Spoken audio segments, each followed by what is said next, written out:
What's the first thing you remember about Christmas parties in the 1960s and 70s? Was it the metallic shimmer of those aluminum trees catching the colored lights? Or maybe the smell of something wonderful coming from the kitchen? Back then, holiday appetizers weren't just food. They were conversation starters, little works of art made from everyday ingredients, and proof that any family could create something special. Tables groaned under platters of bacon-wrapped treasures, molded salads that caught the light, and cheese creations that made guests smile before they even took a bite. Tonight, we're traveling back to those warm December evenings to revisit 25 Christmas appetizers that once ruled the holiday season, but have quietly slipped away from our modern celebrations. Bacon-wrapped Smokies. Not every Christmas appetizer had a fancy name or came from the pages of Better Homes and Gardens. Some were born in church basements and neighborhood potlucks, passed along between friends who understood that sometimes the simplest things work best. Bacon-wrapped Smokies were exactly that kind of dish. 3 ingredients, minimal fuss, and a flavor that made them vanish faster than anything else on the table. The recipe couldn't have been more straightforward. A package of cocktail wieners, the little ones that came packed in jars or plastic, a pound of bacon cut into thirds, and a box of brown sugar. That was it. Some cooks added a toothpick to each one to hold everything together.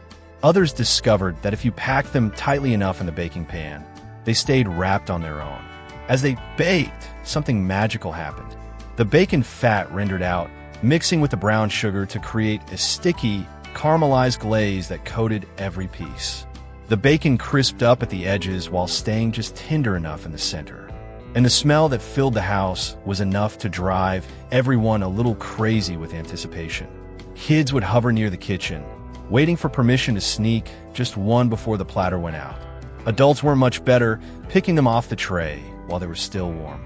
These weren't trying to be sophisticated. They didn't reference French cooking or exotic ingredients. They were honest, working-class party food that understood one simple truth. Salty, sweet, and smoky together is pretty much irresistible. The families who served them weren't apologizing for their simplicity. They were celebrating it. Cheese puff pastries. Cheese puff pastries brought a touch of elegance to holiday tables without requiring the kind of skill or time investment that scared off casual cooks. They looked impressive, those golden flaky packages sitting on a platter like something from a bakery or a fancy tea room. But the secret, which most hostesses kept quiet about, was that they were remarkably forgiving and surprisingly quick to put together. Store-bought puff pastry made everything possible.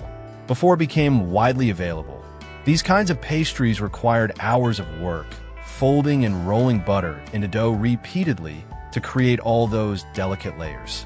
But by the late 60s and early 70s, you could buy frozen puff pastry sheets that did all that work for you. Once thawed, they rolled out easily, cut into squares or rectangles, and were ready for filling. The filling was where families showed their personality. A mixture of shredded sharp cheddar or Swiss cheese formed the base. Some added a touch of Dijon mustard for complexity. Others stirred in finely minced onions or a bit of Worcestershire sauce. Chopped pimentos added festive color. A spoonful of this mixture went onto each square of pastry. Then the corners folded up and got pinched together, or the whole thing folded over into a triangle. A light brush of beaten egg gave them that beautiful golden shine. In the oven, they transformed. The pastry puffed up dramatically, creating dozens of buttery, flaky layers. The cheese melted into a rich, savory center, and the smell that filled the kitchen was irresistible. That combination of butter and cheese that made everyone start drifting toward the source. They needed to be served warm, ideally straight from the oven when they were at their crispiest and most dramatic. But even after they'd cooled somewhat, they remained delicious. A bite gave you that satisfying crunch of pastry, then the soft, cheese-rich interior. For parties that needed something a bit special, something that elevated the occasion, cheese puff pastries delivered without asking too much of the cook. Rumaki. Picture yourself walking into a Christmas party in 1966. Someone's put on the new Herb Alpert album. There's an aluminum tree rotating slowly in the corner with its color casting red, then blue, then green across the room. and right there on the coffee table sits a platter of Rumaki. Your neighbor leans over and whispers that Janet spent all yesterday marinating them.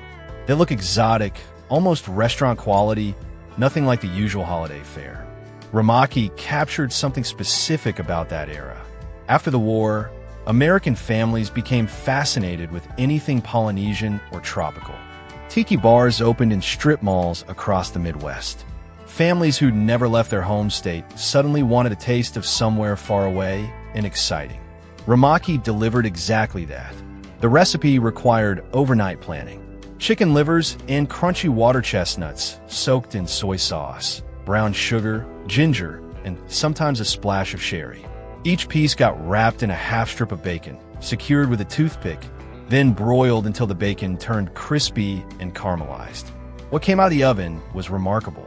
Sweet and salty and smoky all at once, with that unexpected crunch from the water chestnut cutting through the richness.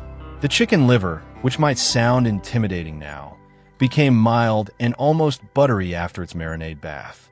Guests who claimed they'd never touched liver found themselves reaching for seconds. For families living on careful budgets, Rumaki represented something meaningful. It proved you didn't need expensive ingredients or a degree from cooking school to serve something that felt worldly and sophisticated. Cheeseball Hedgehog. Before every appetizer needed to photograph well for social media, there was one dish that stopped people in their tracks purely through charm and creativity. The Cheeseball Hedgehog. It didn't require special molds or professional training. Just patience, imagination, and a willingness to have a little fun with your food. The cheese mixture started simply enough. A block of softened cream cheese formed the base. Then came sharp cheddar for bite, a splash of Worcestershire for depth, and maybe some finely minced onion if the family liked things bold. Some cooks folded in chopped pecans that added a surprising richness. Others used dried beef for saltiness, chopping it so fine it almost disappeared into the mixture. The real adventurous ones experimented with garlic powder or even a packet of that new ranch dressing mix that started showing up in grocery stores. Once everything was beaten together and shaped into a plump, oval body, the transformation began. Pretzel sticks became quills, pressed in one by one until the whole thing bristled with hundreds of them. Some families preferred sliced almonds for a more delicate look. Others used those crunchy chow mein noodles. 2 raisins or peppercorns made the eyes, and a single almond became the nose. Children gathered around to watch it take shape, their eyes wide with delight. Adults smiled because it broke the ice at parties where not everyone knew each other. The hostess who made it became instantly memorable, not for spending a fortune or following some complicated French technique, but for understanding that sometimes joy matters more than perfection. And when someone finally broke the spell by pulling out that first pretzel and scooping up some cheese, everyone relaxed and the party truly began. Deviled eggs.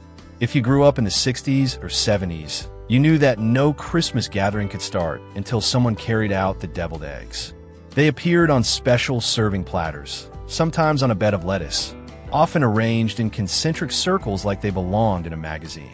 The hostess who made them had likely been up since early morning, carefully boiling, peeling, and preparing each one with the kind of attention usually reserved for much fancier dishes. The process required real skill, even if nobody talked about it that way. Eggs had to be boiled just right, so the yolks came out creamy, not chalky. Peeling them without leaving divots or tears took a gentle hand and patience. Then came the halving, done with a sharp knife wiped clean between each cut. The yolks got mashed with mayonnaise, yellow mustard, a spoonful of sweet pickle relish, and a tiny splash of vinegar for brightness. Some families added finely minced onion. Others stirred in a touch of anchovy paste or deviled ham for extra depth. A shake of paprika went into the mixture, not just on top. But here's what made Christmas deviled eggs different from the ones at summer picnics. The filling wasn't just spooned back in. It was piped through a pastry bag fitted with a star tip, creating elegant swirls and rosettes that looked almost professional. Some were topped with a single tiny shrimp, others had a slice of olive or a strip of pimento arranged just so. The women who made these knew they'd be judged, not harshly, but noticed. Every detail mattered. What strikes you now, looking back, is how something as ordinary as an egg could be transformed into something worthy of pride. These weren't expensive ingredients. Most families had everything they needed already sitting in the refrigerator. But the care, the presentation, the time invested, that's what made them special. Cheese and pickle skewers. Cheese and pickle skewers looked almost too simple to bother with. 3 ingredients on a toothpick. How could that possibly be interesting? Yet every party that served them watched the same thing happen. The platter would start out full, looking cheerful and colorful. Within an hour, only a few stragglers remained. By the end of the evening, the plate was empty and someone was always asking if there were more in the kitchen. The magic was in the combination. Sharp cheddar, usually cut into neat little cubes. Some families used Colby or Monterey Jack for a milder flavor. The cheese provided richness and a certain comforting familiarity. Then came the pickle, most often small gherkins or thick slices of bread and butter pickles, chosen for their sweet and sour punch. That bright acidity and crunch balanced the creamy fattiness of the cheese perfectly. Some cooks added a third element, a small piece of salami folded in half, or a cocktail onion, creating little towers of contrasting flavors and textures. Assembly was straightforward enough that even kids could help. Thread a pickle, then cheese, maybe another element, onto a toothpick. Arrange them on a serving platter. That was it. No cooking, no special equipment, no technique to master. Yet the results consistently please people. The pickles cut through the richness of all the other appetizers. The cheese provided substance, and that satisfying crunch when you bit into the pickle made each skewer feel complete somehow. From a practical standpoint, they were a dream. Inexpensive ingredients that most families kept on hand anyway. Quick to make, even at the last minute, if unexpected guests showed up. And they looked festive, those colorful little skewers standing at attention on their platter, ready to be grabbed and eaten in 1 or 2 bites while people talked and laughed and enjoyed the evening. Cheese stuffed dates. Cheese stuffed dates were proof that sometimes the simplest combinations create the most memorable flavors. They didn't announce themselves with bold colors or dramatic shapes. They sat quietly on the appetizer table, small and unassuming, waiting for someone brave enough to try something that sounded a little unusual. And once that first person took a bite and their eyes widened with surprise, the platter emptied fast. The dates came in plastic trays or boxes, sold in the baking aisle around the holidays alongside candied fruit and nuts. They were already pitted, which saved considerable time and effort. The centers gaped open, perfect little pockets waiting to be filled. Most cooks used cream cheese, softened to room temperature, so it would pipe or spoon easily. The mild, cool creaminess of the cream cheese contrasted beautifully with the sticky, almost caramel-like sweetness of the dates. Some families preferred blue cheese instead, crumbling it fine and pressing it into each date. The sharp, salty tang played against the sweetness in a way that felt sophisticated, almost European. Others stuck with cream cheese, but rolled the stuffed dates in finely chopped pecans or walnuts afterward, adding texture and a subtle bitterness that balanced everything perfectly. Then there were the families who took it one step further. They wrapped each stuffed date in a half strip of bacon and baked them until the bacon crisped and the dates warmed through, becoming even softer and more syrupy. Those bacon-wrapped versions were dangerous, the kind of thing you'd eat 3 of before you even realized what you were doing.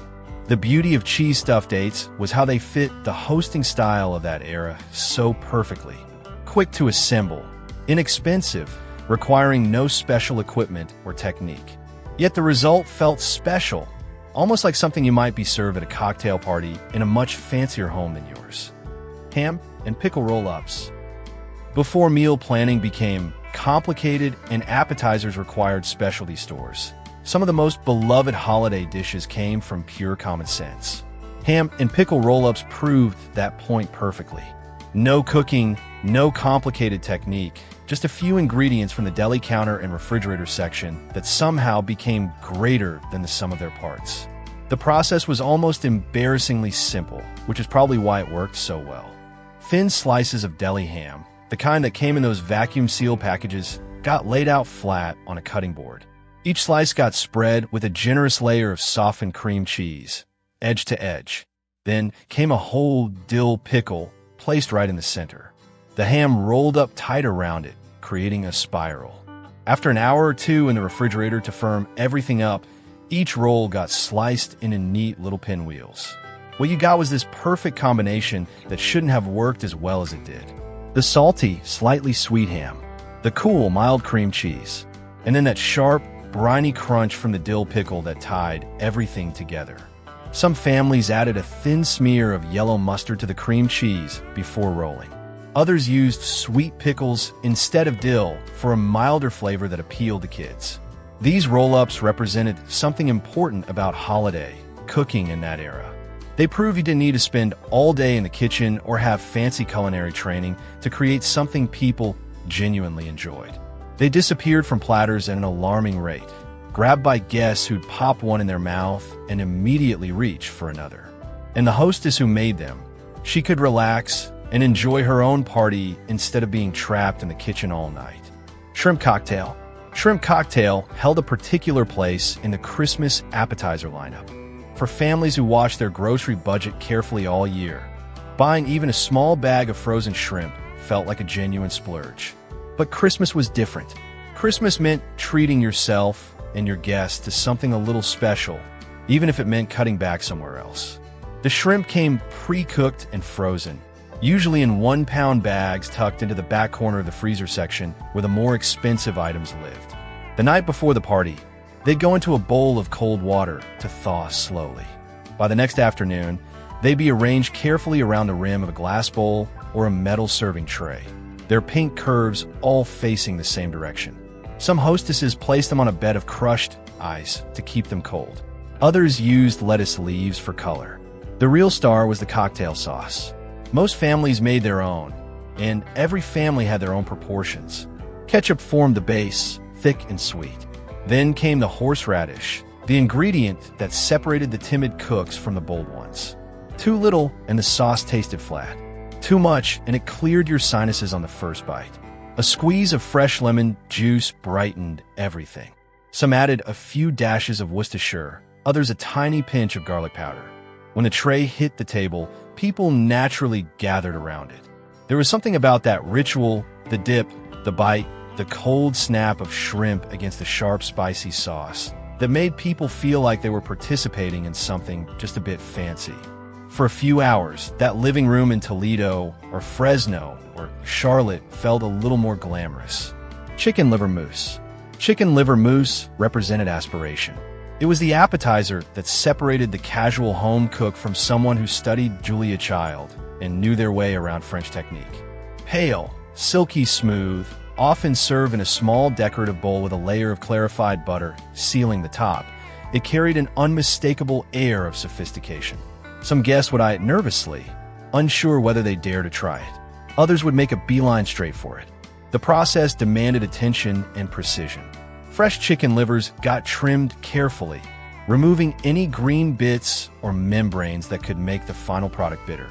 They went into a pan with butter and finely minced shallots, cooking just until the livers were barely pink inside. Timing mattered here. Overcooked livers turned grainy and harsh. Undercooked ones were, well, not an option. While everything was still hot, it went into a blender with more butter, a generous splash of brandy or cognac, heavy cream, and whatever herbs the cook favored. Thyme worked beautifully, so did a touch of sage. The mixture had to be blended until completely smooth, no lumps or graininess allowed, then pushed through a fine mesh sieve to remove any stubborn bits. What remained was something that looked almost like silk, impossibly smooth and rich. Spooned into serving bowls and chilled overnight under a protective layer of melted butter, it developed its flavor, becoming more complex and mellow. Served with delicate toast points or crispy crackers, the mousse divided the room. Those who loved it really loved it, appreciating its deep, earthy richness and the way it melted on your tongue. Those who didn't would politely take one bite and drift toward the cheese tray. But regardless of personal taste, everyone recognized the skill and ambition it represented. This wasn't casual party food. This was someone showing what they could do. If these forgotten holiday flavors are bringing back memories of family gatherings, colored lights, and the sound of Johnny Mathis on the record player, go ahead and hit that like button. Let's make sure these traditions don't completely disappear. Stuffed celery boats. While other appetizers competed for attention with bold flavors and dramatic presentations, stuffed celery boats played a different role entirely. They were the reset button, the palate cleanser, the cool, crisp contrast that made everything else on the table taste better. Every Christmas spread needed them, even if they never got the same attention as the showier dishes. The preparation was meditative in its simplicity. Fresh celery stalks got washed thoroughly under cold water, trimmed to their leafy tops and any tough strings, then cut into 3 or 4 inch pieces. Each piece became a little canoe, ready to be filled. The classic filling combined cream cheese with blue cheese or Roquefort, beaten together until smooth and tangy enough to make your eyes water slightly. The sharpness of the blue cheese cut through the mildness of the cream cheese in a way that woke up your taste buds. Other families took a gentler approach. Cream cheese mixed with finely chopped pimentos made a milder, sweeter filling that kids would actually eat. Some added chopped walnuts for texture and a subtle bitterness that balanced the cream. A few creative cooks even used chopped dates mixed with cream cheese, creating something that straddled the line between appetizer and dessert. The filling got spooned or piped into each celery groove. Then the boats were arranged on a long platter, sometimes in neat rows, sometimes in a more casual scatter. A light dusting of paprika added color, or a sprinkle of finely chopped parsley if the garden was still producing. These weren't trying to steal the spotlight. They understood their job was to support the other dishes, to refresh your mouth between bites of rich cheese ball or salty ham roll-ups. And in their quiet, dependable way, they made every holiday party better simply by being there. Tomato Aspic mold. Some appetizers announced themselves quietly. The tomato aspic mold was not one of them. It sat on the buffet table like a glossy ruby sculpture, catching the light from every angle, trembling slightly whenever someone walked past. Guests approached it with a mixture of curiosity and caution. Was it a salad? A side dish? A centerpiece you weren't supposed to eat? The answer was yes to all of those things. Making aspic required confidence. You started with tomato juice, the kind that came in tall cans, heated gently with lemon juice, Worcestershire, celery salt, and a few drops of hot sauce. The gelatin went in next, stirred until it dissolved completely into the warm liquid. This was where families showed their personality. Some folded in finely diced celery for crunch. Others added chopped green olives or pimentos for color. The more adventurous included tiny cooked shrimp or flake crab if the budget allowed. The mixture got poured into a decorative mold, usually something with ridges or patterns that would show once on mold, then went into the refrigerator to set overnight. The next day came the moment of truth. Every hostess knew that feeling, running warm water over the outside of the mold, placing a plate on top, saying a little prayer, and flipping the whole thing over. Would it slide out clean and perfect, or would it collapse into a disappointing heap? When it worked, when that mold released with a satisfying sound and sat there gleaming and intact, it felt like a small victory. The flavor surprised people. It was tangy, savory, refreshing in a way that cut through all the heavy, creamy dishes surrounding it. Some guests loved it immediately. Others took a polite bite and quietly moved on. But whether you enjoyed eating it or not, you had to admire the ambition and skill it represented. Pigs in a blanket. The pigs in a blanket that showed up at Christmas parties in the 60s and 70s bore almost no resemblance to the versions we see today. There were no refrigerated crescent rolls back then, no pre-made shortcuts. These started with full-size sausages and honest-to-goodness homemade batter, the kind of recipe that got passed down from mother to daughter with slight variations each time. The batter mixed up quickly. Flour, eggs, milk, a pinch of salt, and just a touch of sugar to help everything brown beautifully in the oven. Some families added a bit of baking powder to make it puff up more. The sausages, usually breakfast links or small bratwurst, depending on what was on sale that week, got dipped completely in the batter until coated. Then they went onto a greased baking sheet, sometimes touching, sometimes with space between them, depending on who taught you. In the oven, the batter transformed. It puffed up around the sausages, creating a golden shell that was slightly crispy on the outside and soft on the inside, almost like a savory donut. Once they cooled just enough to handle without burning your fingers, each one got sliced into thick rounds. You'd see the cross-section, that ring of fluffy bread surrounding the dark sausage center. A platter piled high with these could feed a crowd without making a dent in the grocery budget. They were substantial, satisfying, the kind of appetizer that actually filled you up a little. Served with yellow mustard or a tangy dipping sauce, they became the thing people hovered around, talking and laughing and eating them straight off the platter while they were still warm. Nobody ever accused them of being fancy, but nobody needed to. They were exactly what a Christmas party needed. Sausage balls. Sausage balls earned their reputation through pure dependability. You could always count on them to be the first empty plate on the table.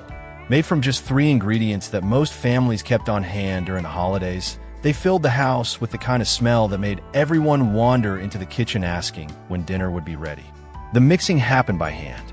A pound of breakfast sausage, usually the kind that came in a tube or roll, went into a big bowl with a couple cups of shredded sharp cheddar and enough Bisquick baking mix to hold everything together.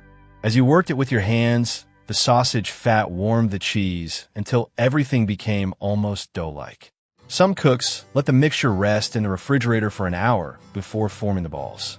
Others went straight to work, rolling the mixture between their palms into walnut-sized spheres. They baked at a moderate temperature, not too hot, or the outside would burn before the inside cooked through. The ideal sausage ball came out golden brown with a slightly crispy exterior and a tender, almost fluffy interior that was still moist from the sausage fat. That balance took practice. Too much Bisquick and they turned dry. Not enough and they fell apart. The experienced cook knew the texture by feel, adding a bit more of this or that until it was right. Served warm from the oven, they were perfect, but even at room temperature hours later, they still disappeared steadily. Something about the combination of savory sausage, sharp cheese, and that slight biscuit flavor made them almost addictive. And for the busy hostess juggling multiple dishes, they were a gift. Quick to make, nearly impossible to mess up, and guaranteed to be appreciated by every single person at the party. Vienna sausages. Vienna sausages weren't glamorous. They came in small cans with pull-tab lids, packed tightly in some kind of gelatinous liquid that you drain off in the sink. They cost almost nothing and lasted forever in the pantry. For those reasons alone, they found their way onto countless holiday appetizer tables, especially in working-class homes where the grocery budget didn't stretch far and unexpected guests might show up at any moment. Most families served them straight from the can, arranged somewhat artfully on a small plate alongside pickles, olives, and cheese cubes. Nothing fancy, just honest finger food that people could pick while waiting for dinner. Others warmed them in a simple sauce, usually the same grape jelly and chili sauce combination that made cocktail Meatballs famous. The Vienna sausages soaked up that sweet, tangy glaze, transforming from something fairly plain into something surprisingly satisfying. Some creative cooks took it further. They'd wrap each little sausage in a strip of pie crust or biscuit dough before baking, creating miniature versions of the more elaborate pigs in a blanket. Others wrapped them in bacon because bacon improved most things. The results were better than they had any right to be. Kids loved Vienna sausages. They were small, easy to eat, mild enough not to challenge young palates, and fun to spear with toothpicks. Adults appreciated them for different reasons. They filled out a holiday spread without requiring much time, effort, or money. For families doing their best to create Christmas magic on a tight budget, Vienna sausages weren't something to be embarrassed about. They were practical, reliable, and familiar. Sometimes that's exactly what you need. Pimento cheese pinwheels. Pimento cheese pinwheels looked impressive, almost professional, like something you'd see at a fancy tea party or a catered event. Guests would pick one up and immediately wonder how complicated they must have been to make. The secret, which the hostess usually kept to herself, was that they were actually one of the easiest appetizers you could possibly prepare. Sometimes the best tricks were the simplest ones. Everything started with good pimento cheese. Most Southern families had their own recipe, ratios of sharp cheddar, to mayonnaise that had been perfected over years. The cheese got shredded by hand, never pre-shredded because that didn't melt right and tasted wrong. Mayonnaise bound it together, enough to make it spreadable, but not so much that it became soupy.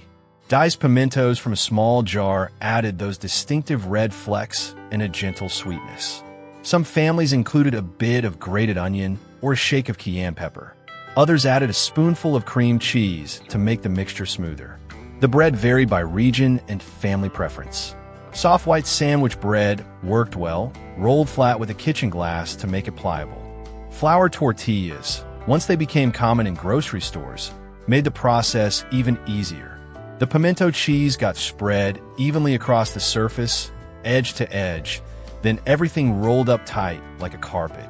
After a few hours in the refrigerator wrapped in plastic, the roll firmed up enough to slice cleanly. Each cut revealed that festive spiral, golden cheese with red pimento dots against white bread. These pinwheels showed up at church socials, neighborhood open houses, and office holiday parties. They traveled well, held their shape, and offered a creamy richness that felt indulgent. Kids loved their mild flavor. Adults appreciated the nostalgia. And the cook, well, she enjoyed watching them disappear while knowing she'd spent maybe 15 minutes putting them together. Shrimp cocktail wreath. Once families discovered that shrimp cocktail impressed guests without breaking the bank, it was only a matter of time before someone decided to make it more festive. The shrimp cocktail wreath took that beloved appetizer and turned it into something that looked like it belonged on the cover of a women's magazine. Suddenly, your modest party spread had a genuine centerpiece. The construction required patience and a good eye.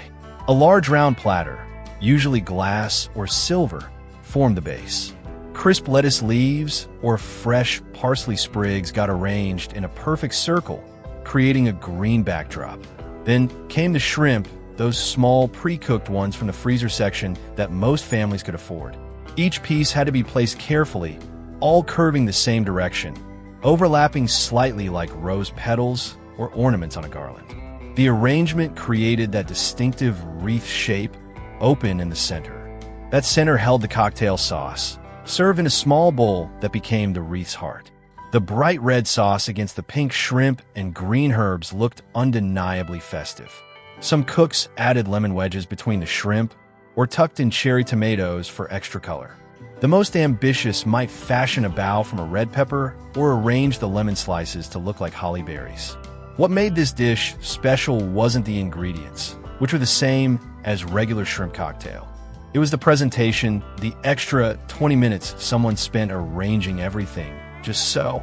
When guests arrived and saw that wreath sitting on the dining table, they paused and smiled.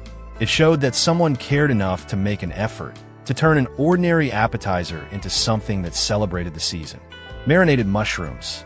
Among the parade of rich, creamy appetizers that crowded holiday buffets, marinated mushrooms offered something genuinely different. They were bright, acidic, aromatic, almost Mediterranean in spirit. They cut through all those heavy cheese balls and cream-based dips, waking up your palate and making you ready for the next round. Most families used simple button mushrooms, the kind sold by the pound in the produce section. Fresh, firm white. After a quick rinse, they got trimmed and sometimes halved if they were larger. A brief blanch in boiling water softened them just slightly, taking away that raw density while keeping them from turning mushy.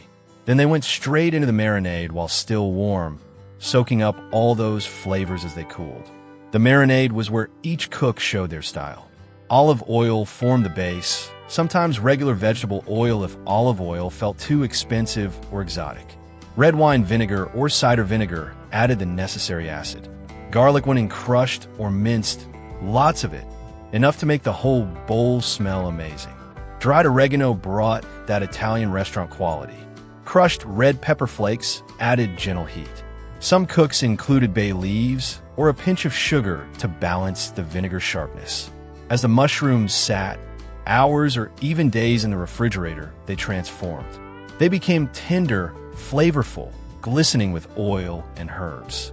Served cold or at room temperature with toothpicks, they appeared on relish trays alongside olives, pickled onions, and cold cuts. Adults loved them. kids usually avoided them, which meant more for everyone else. And unlike most appetizers that needed to be freshly made, these actually got better with time, developing deeper flavor the longer they marinated. Holiday olive cheese spread. Olive cheese spread was the kind of appetizer that appeared right when the party hit that awkward lull, when guests had arrived but dinner wasn't quite ready and people needed something more substantial than raw vegetables to tide them over. It didn't look particularly exciting sitting there in its bowl, but it had a way of drawing people back for seconds and thirds without them quite understanding why. The foundation was always a combination of softened cream cheese and shredded sharp cheddar, beaten together until smooth and fluffy. Into that base went chopped green olives, the kind that came in jars with pimentos already stuffed inside. Some cooks added black olives too, chopping them separately so they wouldn't discolor the whole mixture. Finely minced pimentos added extra color and a gentle sweetness. A few dashes of Worcestershire sauce deepened the flavor, giving it that subtle, savory complexity that made you pause and wonder what exactly you were tasting. Some families got creative with their additions. A bit of garlic powder or onion powder, a shake of paprika, a handful of chopped pecans folded in at the end for crunch. The mixture got packed into a serving bowl and chilled for a few hours, allowing all those flavors to marry together. When served, it came out stiff enough to spread on crackers without sliding off, but still creamy and luxurious. The saltiness from the olives, the tang from the cheese, that hint of something savory you couldn't quite name, it all worked together to create something genuinely craveable. People would start with one cracker, then another, then find themselves standing near the coffee table with a small plate they'd fill without thinking. And the hostess would smile to herself, knowing she'd spent maybe 10 minutes throwing it together. Oysters Rockefeller Dip. Oysters Rockefeller Dip brought a taste of New Orleans sophistication to holiday tables across America, without requiring anyone to figure out how to shuck an oyster shell. For families who'd never been farther south than their state line, this represented something exotic, indulgent, almost daring. The name alone sounded expensive. The preparation started with butter, lots of it, melted in a pan with chopped onions and garlic until everything turned soft and fragrant. Fresh spinach went in next, wilting down into the butter until it released its liquid and turned dark green. Canned oysters, usually the small whole ones packed in water, got drained and chopped roughly, then stirred into the spinach mixture along with their reserved liquid for that essential briny flavor. A splash of Pernod or another anise-flavored liqueur added that distinctive aromatic quality, the ingredient that made people pause and wonder what they were tasting. Heavy cream and plenty of Parmesan went in next, thickening everything into a rich, velvety mixture that was neither quite soup nor quite sauce, but somewhere luxuriously in between. Transferred to a shallow baking dish. Topped with more cheese and butter breadcrumbs, it went into the oven until the top turned golden and the edges bubbled gently. The dip came out hot, fragrant with garlic and that mysterious anise note, rich enough to coat your tongue. Served with sturdy crackers or toasted baguette slices, it became the appetizer adults gravitated toward while kids eyed it with suspicion. The flavor was bold, grown-up, unapologetically rich. It demanded attention, and for a few hours, that modest living room in Milwaukee or Phoenix felt a little bit like the French Quarter.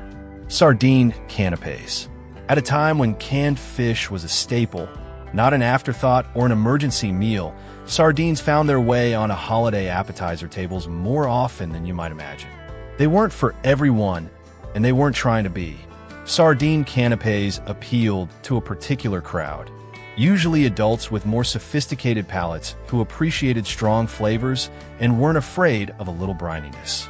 The base started with bread, either thin-sliced white bread toasted until golden and crispy, or crackers sturdy enough to hold up under the weight of the topping. Each piece got a light spread of softened butter or cream cheese, just enough to create a barrier between the bread and the sardine so the canopy wouldn't turn soggy. Then came the sardine itself, carefully removed from the can, drained of its oil, and split lengthwise into manageable pieces. The presentation mattered here. This wasn't about throwing food on a plate. Each sardine got arranged carefully, sometimes with a thin slice of lemon laid across it, or a single olive placed alongside. A light sprinkle of paprika added color. Some cooks preferred a dab of Dijon mustard under the sardine, or a squeeze of fresh lemon juice over the top to brighten everything up. Chopped fresh parsley made them look almost restaurant quality. What made these canapés memorable wasn't just the taste, though that combination of buttery bread, rich sardine, and bright lemon was genuinely good. It was the way they signaled that this wasn't a kid's party. These were grown-up flavors for grown-up guests. Children would walk right past them without a second glance, heading straight for the cheeseball or the bacon-wrapped Smokies. But adults would hover nearby, picking them up one at a time while chatting by the fireplace, appreciating their bold, unapologetic flavor. They represented a particular kind of confidence, serving something you knew not everyone would like, but trusting that the right people would love it. Cocktail meatballs. Cocktail meatballs earned their legendary status through one simple truth. They delivered enormous flavor with almost no effort, and they could simmer away in a slow cooker while the hostess took care of everything else. At a time when women were expected to cook, clean, decorate, and entertain all at once, any dish that took care of itself was worth its weight in gold. That these particular meatballs also happened to taste amazing was almost beside the point. The meatballs themselves could be made from scratch, ground beef mixed with breadcrumbs, egg, and whatever seasonings the family favored. But plenty of cooks saved time by using frozen meatballs from the store, the kind sold in big bags that could be dumped straight into a pot. Nobody judged. The sauce was where the magic happened anyway, and that sauce became one of the most recognizable flavor combinations of the entire era. Grape jelly and chili sauce. It sounded bizarre. It looked strange when you were making it, watching purple jelly melt into red chili sauce in a pot. But somehow, impossibly, it worked. The jelly brought sweetness and created a glossy, clingy glaze. The chili sauce added tang and just enough tomato flavor and mild heat to balance everything out. As the meatballs simmered, they soaked up that sauce until each one was coated in a sweet, savory glaze that bordered on addictive. The slow cooker kept them warm for hours without drying them out. Guests would stand nearby with toothpicks, fishing out meatballs one after another, often going back for thirds and fourths without even realizing it. The flavor hit all those satisfying notes at once. Sweet, savory, just a little tangy, rich from the meat.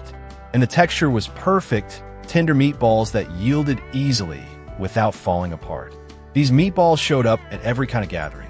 Church potlucks, neighborhood Christmas open houses, office parties, family reunions. They transcended class and regional differences because they understood something fundamental about American taste. Sometimes the most unlikely combinations create the most memorable flavors. And sometimes the simplest dishes, the ones that almost make themselves, are the ones people remember most fondly years later. Bacon-wrapped water chestnuts. Long before bacon became trendy and showed up wrapped around everything from jalapenos to scallops, it was already doing brilliant work around water chestnuts at Christmas parties. This dish understood something fundamental about flavor. The contrast between crispy, smoky bacon and cool, crunchy water chestnuts created something nearly irresistible. People who'd never even heard of water chestnuts outside of Chinese takeout suddenly couldn't stop eating them. The water chestnuts came from cans, whole ones if you could find them, otherwise the sliced kind would do. They got drained well, dried off with paper towels, then dropped into a simple marinade. Soy sauce provided saltiness and that distinctive umami depth. Brown sugar added sweetness and helped the bacon caramelize. Some families included a splash of Worcestershire sauce or a tiny bit of garlic powder. The chestnut sat in this mixture for an hour, maybe more, soaking up all those flavors. Then came the wrapping. Each water chestnut got wrapped in half a strip of bacon, secured with a wooden toothpick and arranged on a rimmed baking sheet. As they baked, the bacon rendered out its fat, which mixed with the marinade, clinging to the water chestnuts, and turned into a glossy, caramelized coating. The bacon crisped up, the sugar in the marinade formed a light glaze, and the water chestnuts stayed surprisingly cool and crunchy inside, despite all that heat. They came out of the oven sizzling, smelling like sweet smoke and soy sauce. The combination was almost addictive.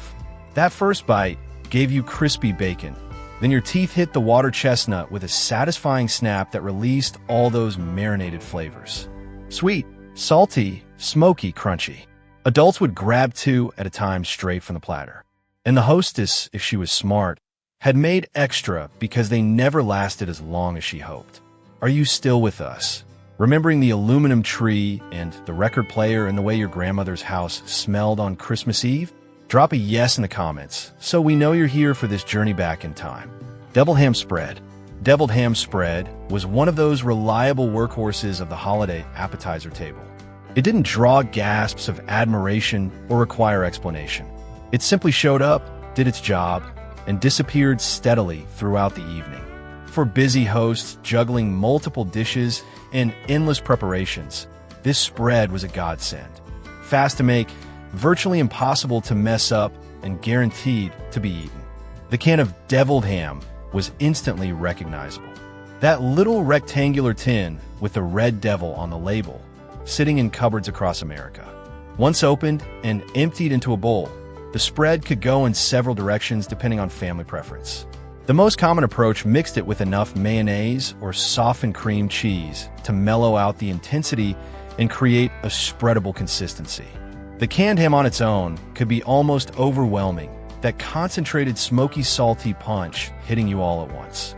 From there, each cook added their signature touches.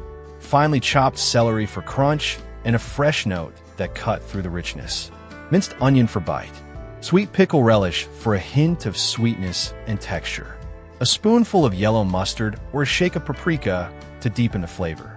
Some families stretch the mixture by folding in chopped hard-boiled eggs, transforming it into something more substantial that could fill sandwiches as easily as crackers.